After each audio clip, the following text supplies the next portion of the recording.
G'day and welcome back to the Make It Make Sense YouTube channel. I'm going to pick up where we left off yesterday. I'm going to talk about when James Gaynor had briefed the CDF, Angus Campbell at the time, about how there was lawyers for the defendants making complaints about how the investigation process had been handled and what come of that. And then when Senator Lambie attempted to question James Gaynor on the Senate floor, he and both Angus decided that they had no recollection of any of this conversation that had transpired, nor had there been any briefing between Gaynor and the CDF, Angus Campbell. So there's going to be a couple of video clips in this.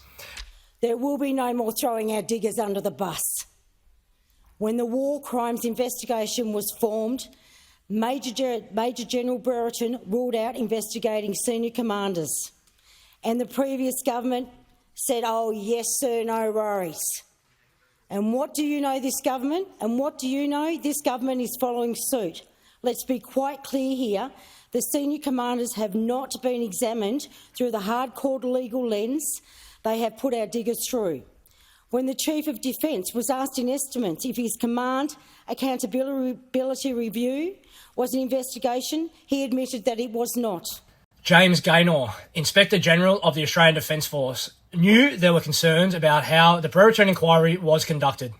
He briefed the Chief of Defence Force about it, Angus Campbell. Then in Senate estimates, he dodged questions about complaints, and the CDF couldn't remember key details about the IGADF's own inquiry into aspects of culture and command accountability. So just a quick side note there. As a dumb digger from the 2nd Commando Regiment, it was my responsibility to be acutely aware of what was going on within my company, within my unit, what was going on at the range, what was going on at the mess, what was going on in the cages, what was going on at the front gate. We know everything about everything at all times.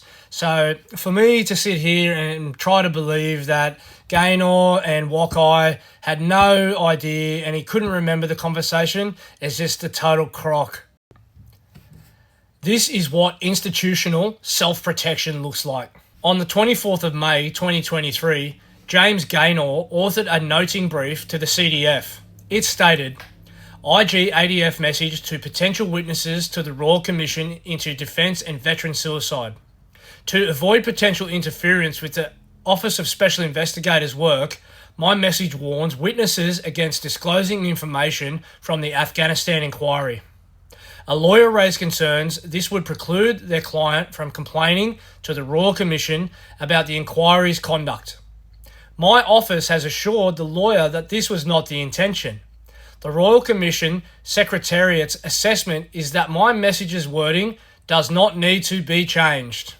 Right, so we've got people doing their own homework, we've got them checking their own boxes, ticking their own I's and T's, and not disclosing the correct information in the delivery set that it should be delivered. Onward. Gaynor was aware that a lawyer wanted to complain to the Royal Commission about the Brereton Inquiry's conduct. He briefed the CDF. So another cut. If you go back to my recent post on Instagram, I'd spoken to 2 of my unit mates pretty recently, and they can confirm that the way that the interrogation sets were handled in those rooms were, if not, for lack of a better word, they were torture techniques. And I'm not talking about waterboarding, I'm talking about psychological warfare used against our own diggers, senior diggers, and they were trying to force witness accounts that weren't available through pressure techniques, stress positions. So if anybody out there that's done escape and evasion training or resistance to interrogation training, these were the tactics that they were using in these offices, FYI. On the 30th of May 2023, Senator Jacqui Lambie questioned Gaynor in Senate estimates about Brereton's interrogation techniques. Senator, my office conducted the IGADF Afghanistan inquiry. Started in May 2016 and concluded in November 2020. So your question was, have you interviewed any Special Forces witnesses? Okay, no, that's fine. So let's just re-question that then. So, were any of your staff involved in turning the air conditioner up, denying access for lawyers, all those things that when I've been told that all questions must be answered? So they were questioning these guys as well, your office? So, Senator, based on your earlier comments, my understanding is that those are complaints that have been made by people who are being interviewed by the Office of the Special Investigator. My office has had absolutely no involvement with the work of the Office of the Special Investigator in terms of interviewing witnesses and conducting those investigations. Those investigations have been taking place entirely separate from my office and entirely separate from Defence. No. These are complaints about your office as well. So these are complaints not just about Brereton and his lot. These are about your lot as well. These are complaints made of your lot about their techniques. Senator, who trains them in technique training? What technique training do they have for asking questions? Run me through that. So, Senator, people in my office who are involved in inquiries undertake a series of training, inquiry officer courses. We also undertake training. Do they take interrogation courses? Some of the personnel in my office, Senator, are police, and while I wouldn't describe them as interrogation courses, they do have training in police questioning. But once again, none of those people have been involved in any questioning of Special Forces witnesses. None of the police staff in my office. None of the staff in my office who are members of police. Okay, so it's been the military. The military's been speaking. So, Senator, my office is staffed by a mix of civilian staff and military staff. Yes. And some of those staff conduct administrative inquiries, which is what the IGADF Afghanistan inquiry was. It wasn't a police investigation. So the IGADF Afghanistan inquiry, which was the inquiry team was led by General Brereton. That inquiry was conducted by General Brereton and his team. Staff in my office generally, though, have training in the conduct of inquiries, but they also have other training, and that other training includes training in trauma-informed approaches, training in questioning techniques, trauma-informed questioning techniques. So that generally describes the training that my staff undergo. Those are my staff who are involved in IGADF inquiries. And the military staff that they've got, have any of them ever done any training with the with the conduct of capture?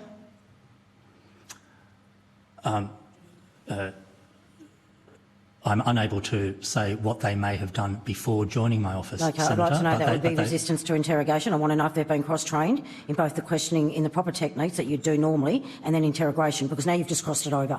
And that's a no-no, an absolute no-no. No, Senator, I haven't. I think you have misunderstood my answer. Oh, okay, all I want to know is, so any of your people, have they done the resistance to interrogation, been part of any of that courses when they were in uniform, or the conduct to capture courses? That's what I want to know. Senator, my understanding is no.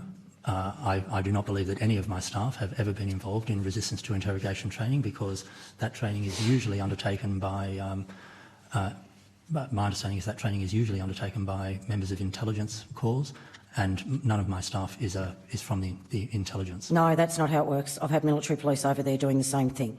They are cross-trained, and they're not just interrogators. They don't just come from there, I can assure you. I've spent many years on this capture to conduct capture. So, well, I will take the question on notice, Senator. And you're going to tell me that all those questioning techniques that I explained to you when it comes to the Officer of Special Investigator, your people will use none of those techniques that I listed to you during their interviewing process. Senator, the Office of the Special Investigator is entirely separate from my office. None of my staff work in the Office of the Special Investigator. No, during your investigative phase. She got confused between OSI and IGADF.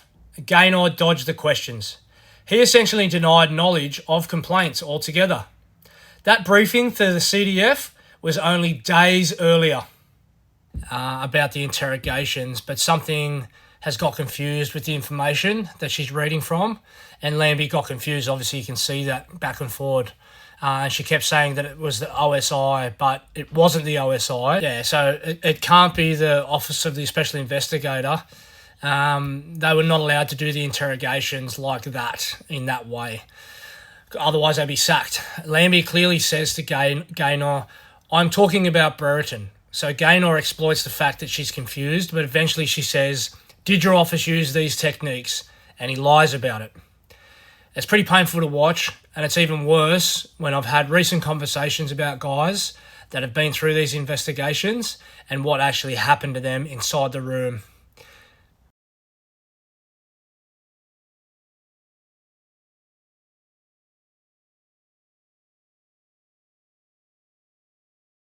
The unfortunate reality with a lot of these O-clubbers and high-level ministerials and public servants is they are a product of these university systems and government systems where they've never actually worked a day in their life. So they sit around and they study doctrine, they study legislation, and they study all these little sneaky, slimy, cowardly ways of manipulating the English language to their benefit in the hope of confusing someone that hasn't spent their life getting their tonsils bruised in lecture rooms.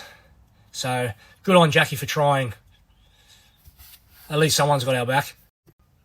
The Chief of Defence Force was asked about the IGADF inquiry into aspects of culture and command accountability issues. His response? He couldn't remember. The same FOI released IGADF Senate Estimates Pack references the IGADF inquiry into aspects of culture, broader cultural considerations, not individuals, and the command accountability inquiry delivered to the CDF after Brereton. Redacted in places, but it did exist. The people running these processes knew there were serious complaints about how they were conducted. They briefed each other. Then in public, they played dumb or dodged the questions. And when the data on the mental health fallout was requested, it was locked away and then later destroyed. This isn't accountability. This is a system protecting itself while veterans paid the price in trauma, mental health collapse, and in too many cases, their lives.